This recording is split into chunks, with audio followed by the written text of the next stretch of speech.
yashash bo'lmaydi oson. Yuragim sezdi bugun xiyonatingni, ko'zlari ko'rdi bugun yolg'onlaringni.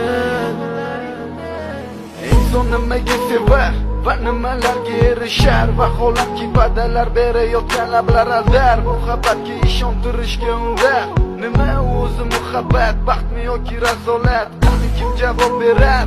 Agarda sevganingga qilganingda tunda qo'ng'iroq bo'lsa band, so'ngra esa xizmat, so'ngra esa minglab xayollar tonggacha qiynab. Tun esa o'tadi go'yoki asr, lekin qiladi sabr. Yuragim